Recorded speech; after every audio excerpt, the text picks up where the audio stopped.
जो लोग किसानी और गांव से संबद्ध नहीं हैं, वो इसके महत्व को नहीं समझ सकते हैं।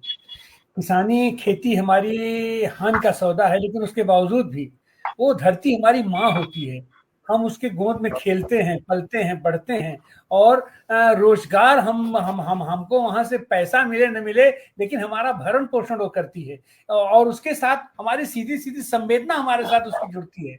इस बात को लोग नहीं समझ सकते हैं, और फिर ऐसे लोग भी आकर के सरकार में रहते हैं, और सरकार में खास करके कारपोरेट लोग एक ऐसा वर्ग पैदा कर दे रहा है जो धंधेबाज वर्ग है, जो इस चीजों को समझने नहीं देता है। यही सारी दिक्कत परेशानी आती है। फल क्या होता है कि राजनीतिक दल भी अपने सत्ता प्राप्त के उद्देश्य से ही खाली अपना किसानों का समर्थन करते हैं, या उनका खाली वोट लेने के लिए बात करते हैं। वो जैसे ही सत्ता में पहुंचते हैं, फिर उनका चरित्र वैसे ही हो जाता है। फल ये होता है कि हमारा किसान ये ठगा का ठगा रह जाता है। तो अब जरूरत यह है कि ये कहना कि हम राजनीति से अलग हैं, हम राजनीति नहीं करेंगे, ये चीजों को हटा करके, हम तो बार बार कहते हैं राजनीति ही सब कुछ तय करती है, तो किसानों को भी राजनीति में खुल के पार्टिसिपेशन करना चाहिए, और अपनी इच्छा, अपनी मंशा को वहां रखना चाहिए, और वहां नीति नियामक जो अपनी विधानसभा है, लोकसभा है, अपनी गांव पंचायत है, वहां पर भी ऐसे लोगों को पहुंचना चाहिए, क्योंकि ऐसी मुखर आवाज अगर वहां नहीं पहुंचेगी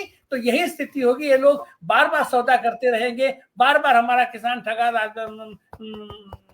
ये ठगा जाता रहेगा, और राजनीतिक दलों के चक्कर में हम इनको समर्थन उनको समर्थन अपना देते रहेंगे, उससे कोई समाधान नहीं निकलेगा। तो ये व्यापक आंदोलन जरूरी है, लेकिन इस व्यापक आंदोलन के साथ यह भी जरूरी है कि हम नीति नियामक बोर्ड, ये नीति नियामक संस्था में भी जाएं, और उसको लागू कराने हमारी संस्था में भी हमारा दखल हो। और हमको तो नहीं लगता है कि कर्नाटक में अगर बाई चांस अगर ये लोग मान भी लेते हैं, तो भी अंततः इनका लक्ष्य जो है, इनका गोल जो है, वो खेती करने से नहीं होगा। ये खेती का जो बेचा जाता है, ये खरीद की जाती है, उनको उसमें लाभ है। और हमारे प्रधानमंत्री जी तो आज तक खुलेआम कहते हैं कि हम तो व्यापारी हैं, हम तो धंधा करना जानते हैं, हम धंधा करेंगे। और पूरी राजनीति को, इस पूरी अर्थव्यवस्था को इन लोगों ने धंधा बना दिया है। तो धंधेबाज लोग किसानों के दर्द को नहीं समझेंगे, माथी की पीड़ा को नहीं समझेंगे। इनको पदच्युत करने के लिए आंदोलन के साथ साथ यह भी जरूरी है कि हम सीधे सीधे